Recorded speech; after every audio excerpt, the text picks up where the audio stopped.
Slovakia का visit visa कैसे हासिल कर सकते हैं जबकि स्लोवाकिया की एम्बेसी पाकिस्तान में वाकई ही नहीं है। तो आप स्लोवाकिया का विजिट वीजा कैसे अप्लाई कर सकते हैं और आप पाकिस्तानी पासपोर्ट के ऊपर आप स्टिकर वीजा कैसे हासिल कर सकते हैं। अस्सलाम वालेकुम, welcome to my YouTube channel visa consultant blogs. Visa consultant blog साथ मैं हूं आपका दोस्त ज़िशान सिद्दीक।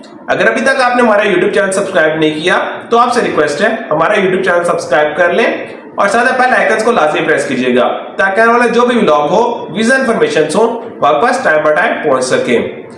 आज के इस व्लॉग में बात करेंगे स्लोवाकिया विजिट वीजा के बारे में। स्लोवाकिया शेंजन कंट्रीज में आता है। अगर आपका शेंजन कंट्रीज का वीजा होता है तो आप 26 कंट्रीज में घूम सकते हैं उस वीजे के ऊपर जब तक वो वीजा वैलिड है। लेकिन उसके लिए एक शर्त ये है कि जिस कंट्री का आपके पास वैलिड वीजा होगा आपकी पोर्ट ऑफ एंट्री भी वही होगी और पोर्ट ऑफ एग्जिट भी आपकी वही होगी कि आप उसी कंट्री से फ्लाई करके पाकिस्तान से वहां जाएंगे और वहां से फ्लाई करके आप पाकिस्तान में एंटर होंगे। जहां तक बात है स्लोवाकिया का विजिट वीजा हासिल करने क्या क्या डॉक्यूमेंट्स रिक्वायर्ड होते हैं, उसके डॉक्यूमेंट्स रिक्वायर्ड होते हैं। उसमें आपका आता है पासपोर्ट आपका 6 मंथ वैलिड होना चाहिए और एक ब्लैंक पेज होना चाहिए। उसके बाद आपके आती है 2 पिक्चर्स व्हाइट बैकग्राउंड के साथ और 6 मंथ से पुरानी पिक्चर एक्सेप्टेबल नहीं होती। 35 mm बाय 45 mm की पिक्चर्स चाहिए होती हैं। उसके बाद आपका आता है आईडी कार्ड का फ्रंट और बैक A4 पेज प्रिंट होना चाहिए। उसके बाद आपका FRC और MRC। अगर आपके साथ फैमिली ट्रैवल करिए और मैरिड है तो अपना MRC लगाएंगे, अदरवाइज आप FRC भी लगा सकते हैं, फैमिली सर्टिफिकेट। उसके बाद आपके आती है पासपोर्ट कॉपीज। पासपोर्ट का फर्स्ट पेज, सेकंड पेज और ऑल यूज पेजेस की कॉपीज आती हैं। या तो आपके वीजा स्टिकर हुए होते हैं या इमिग्रेशन एंड आउट्स की स्टैंप्स लगी होती है तो पासपोर्ट की कॉपीज आपको साथ में अटैच करनी पड़ती हैं। अगर आपका कोई पासपोर्ट लॉस हो चुका है तो आपको पासपोर्ट लॉस की FIR देनी पड़ती है। और अगर आपका जो फ्रेश पासपोर्ट है उसका सेकंड पेज के ऊपर जहां पर आपका प्रीवियस पासपोर्ट नंबर लिखा हुआ होता है वहां पर अगर उसके आगे लॉस लिखा हुआ है तो आपको FIR की कॉपी भी नहीं देनी पड़ती। उसके बाद आपके आता है टैक्स के डॉक्यूमेंट जिसमें आपका FBR NTN और लास्ट 2 से 3 साल के आपके टैक्स रिटर्न चाहिए होते हैं। जहां तक बात है एम्प्लॉय के लिए, बिजनेसमैन के लिए कौन से डॉक्यूमेंट्स चाहिए होते हैं।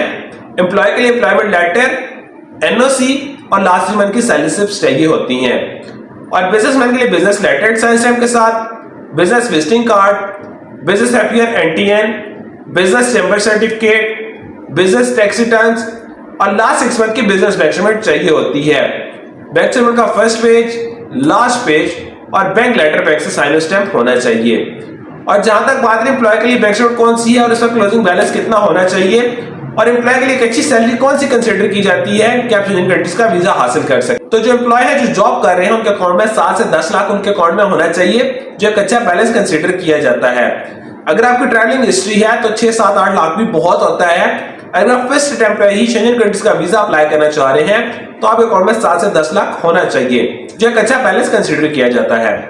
उसके बाद जहां तक बात है बिजनेसमैन के लिए, बिजनेसमैन के अकाउंट में 12 से 15 लाख होना चाहिए जो एक अच्छा बैलेंस कंसीडर किया जाता है।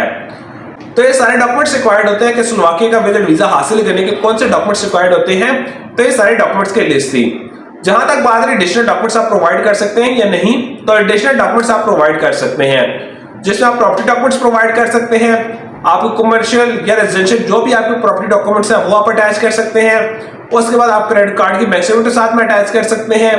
कोई गाड़ी आपके नाम पर है उसके डॉक्यूमेंट्स, अगर आपको रेंटल वैल्यू आ रही है जैसे घर या कोई फ्लैट आपने रेंट पे दिया हुआ है उसकी रेंटल वैल्यू आपके अकाउंट में आ रही है तो अपने रेंटल एग्रीमेंट अपने डॉक्यूमेंट्स में अटैच कर सकते हैं ताकि एक अच्छी एक स्ट्रॉन्ग फाइल आप कंसीडर की जाए और वीजा लग आने में कोई इशू ना हो।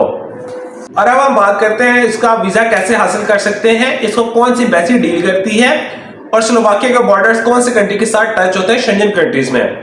शेंजन कंट्रीज जो बॉर्डर टच होते हैं उसमें आपका यूक्रेन, हंगरी और पोलैंड के डॉक्यूमेंट्स इस कंट्री के साथ टच होते हैं जो एक अच्छे कंट्रीज कंसीडर किए जाते हैं जिनका वीजा आपके लिए लेना थोड़ा मुश्किल होता है।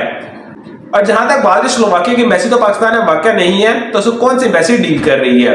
स्लोवाकिया की एम्बेसी पाकिस्तान में वाकई नहीं है तो उसको चेक रिपब्लिक की एम्बेसी डील करती है। चेक रिपब्लिक को VFS ग्लोबल यानी जेनिस वीजा सेंटर आपको उसको डील करता है। तो आपको जो स्लोवाकिया का विजिट वीजा हासिल करना चाह रहे हैं और उसकी जो अपॉइंटमेंट है और डॉक्यूमेंट सबमिट करवाने होते हैं वो आपको VFS जेनिस वीजा सेंटर में सबमिट करवाने होते हैं जो उनके ऑफिस इस्लामाबाद, लाहौर और कराची तीनों सेक्टर्स में वाक़ है। तो वहां पर आपको डॉक्यूमेंट सबमिट करवाने होते हैं। डॉक्यूमेंट सबमिट करवाने के लिए फर्स्ट ऑफ ऑल आपको अपॉइंटमेंट बुक करवानी पड़ती है। VFS ग्लोबल की वेबसाइट से वहां से जाके आपको अपॉइंटमेंट बुक करवानी पड़ती है और जिस डेट की आपकी अपॉइंटमेंट होती है उस डेट पर्सनल अपीयरेंस से वहां पर आपको पहुंच के अपने डॉक्यूमेंट सबमिट करवाने होते हैं। और जहां तक बात रही स्लोवाकिया की जो विजिट वीजा है उसका प्रोसेसिंग टाइम कितना है और उसकी फीस कितनी है और उसके लिए अप्रूव्ड वैक्सीनेशन है वो कौन सी है। जहां तक बात है स्लोवाकिया का विजिट वीजा का प्रोसेसिंग टाइम, स्लोवाकिया का जो विजिट वीजा प्रोसेसिंग टाइम है 3 to 4 वीक्स उसका प्रोसेसिंग टाइम है। और जहां तक बात है विजिट वीजा फी की, इसकी जो विजिट वीजा फी है वो आपकी 80 यूरो विजिट वीजा फी है और इसके बाद कुछ ड्रॉप बॉक्स से चार्जेस है। VFS ग्लोबल के कुछ ड्रॉप बॉक्स से चार्जेस होते हैं जो 7,000 से लेकर 10,000 रुपए के दरमियान आपके चार्जेस होते हैं जो आपको टाइम ऑफ डॉक्यूमेंट सबमिशन वहां पर पेड करने पड़ते हैं। और जहां तक बात है स्लोवाकिया के लिए अप्रूव्ड वैक्सीनेशन कौन सी है, WHO से जो अप्रूव्ड वैक्सीनेशन है जिसमें आपकी फाइजर, मेड्रोना, एस्ट्राजेनेका, साइनोफार्म और साइनोवैक वैक्सीनेशन शामिल है। अगर आपको साइनोफार्म साइनोवैक वैक्सीनेशन हुई है तो कोशिश करें बूस्टर डोज लगवाएं और उसके बाद अपना वैक्सीनेशन कार्ड बनवा के यहां से ट्रैवल करें।